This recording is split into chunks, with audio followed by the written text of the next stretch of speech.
this says, you mentioned creating compelling content. What is that, and how do I know if it is? Actually, strangely enough, I wrote an article for Window Film Magazine this week that actually talks about this exact subject. So let me just kind of briefly do a flyover of what I talked about there. Compelling content is quite simply content that the person that's receiving it, whether it's written content, a video, whatever it is. Compelling content means that it's content that when somebody sees it, they're going to want to consume it. It's compelling to them. They're going to want to consume it. So it's not spam, would be maybe the contrast to that. You're getting hit by advertisements that you're not interested in at all. You would consider that spam. It's not compelling at all to you. It's not interesting. Compelling content would be something that's targeted properly. The content is written in such a way that when you see it, you're like interested in it. So right off the bat, that would be the nature of compelling content. But what this is asking is what makes compelling content? What makes a piece of content compelling? Let's just dive into a couple different things.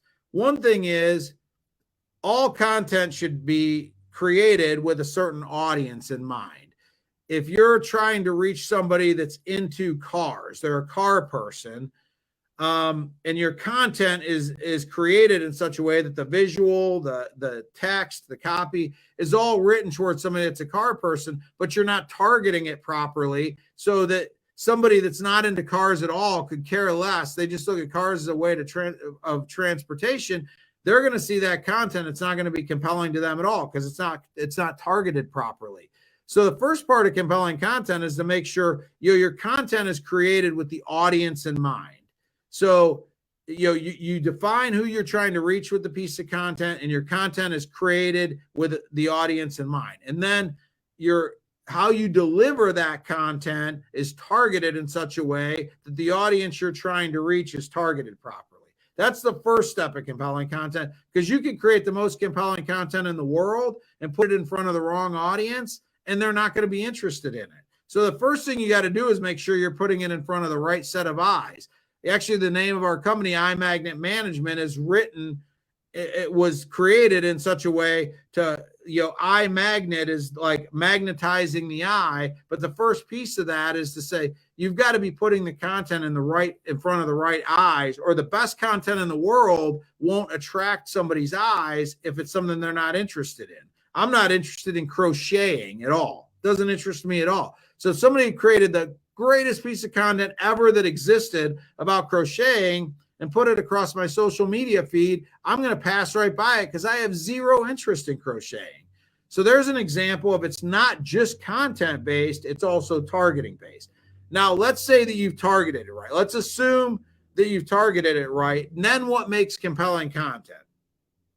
This is where the article I wrote for Window Film Magazine comes into play, because what I talked about is just asking yourself from the consumer standpoint, why should I care? Right out of the gate, the content via the picture, via the copy, should answer a question when I'm looking at it. Why should I, the person that's looking at it, care about this? And what you want to think about is what people tend to care about. And what I laid out in the article, and you can read the article at some point, maybe I'll put it in the link below after I'm done with this, is, does it save me money? Does it save me time? Those are the type of things. I mean, people tend to be interested in things that, right out of the gate, does it improve my life?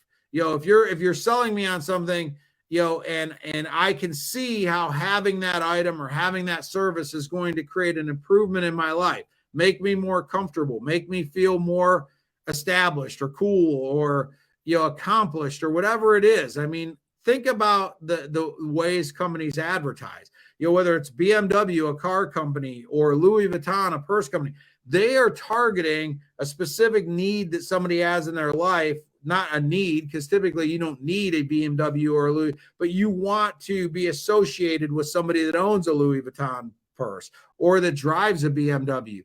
It's reaching into something that somebody needs. It makes them feel better about themselves. It makes them feel more comfortable. It makes them feel a certain way about themselves. So that's one of the why should I care? Like if I'm targeting people, why should I care if about a BMW. I'm going to try to talk about a certain thing that maybe somebody's going to be interested in because they really enjoy the driving experience, and BMW is the ultimate driving machine. So this car is going to speak to your love of a car that really handles well or things like that. But you have to first answer that question, why should I care? That might be one way to get to the why should I care. Another might be it saves you money. Right now, we're obviously dealing with inflation. A lot of people's budgets are being stretched a little bit thin, things like that. So a lot of people, their why should I care is that this thing is going to save me money, whether that's something that saves on their utility bills or whether that's something that helps save them money long term because it avoids maintenance that they may need to do in the future. Whatever the case may be, one of the why should I care might be that, hey, this saves you money. So you should care because long term, this is going to be cost effective for you and it's going to be beneficial for you because it saves you money. Another why should I care might be that it saves you time. Maybe people's schedules are really spread tight and a particular type of software or type of banking you may do or whatever the case may be is going to help you be more productive with your time and it's going to help you save time. So the why should I care is, hey, this is going to improve your life because it's going to help buy back some of your time. It's going to help save you time. So again, compelling content needs to be targeted properly, number one. But then number two, it needs to answer a very basic question in one way, shape, or form. If I'm the person you're targeting, you better be able, when you're creating a piece of content, to answer the question, why should I care? If I just ask you straight up, why should I care to read your social media posts? Why should I care to read your blog? You ought to be able to answer that question. You should care because this is going to save you money. You should care because this is going to save you time. There should be a definite thing in your mind when you're creating that content with the audience in mind. Right alongside of that should be answering the question, why should that person you're targeting care about what you're presenting them? If you can't answer that question, you're probably going to create a piece of content that's a little bit vanilla and all over the place and is not really going to be compelling. Compelling content is targeted properly and it sends a clear message as to why the person that's being targeted should care about that content.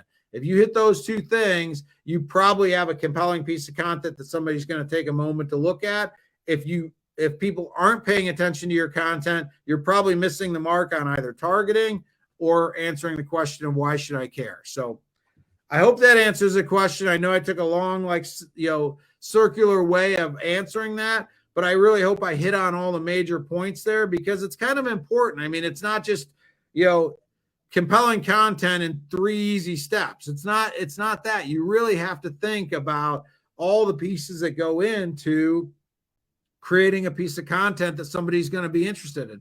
Also, you have to think about the fact that in 2022, people are being bombarded with more content than we could ever think of. It's not just billboards on the side of the road or advertisements in the newspaper or magazines. Like everywhere we look, on social media, on the internet, wherever we go, we are being bombarded with advertisement. So how do you break through? The only way you're going to break through all that noise that's out there is proper targeting and giving people right up front, giving people a very distinct, why do I care answer.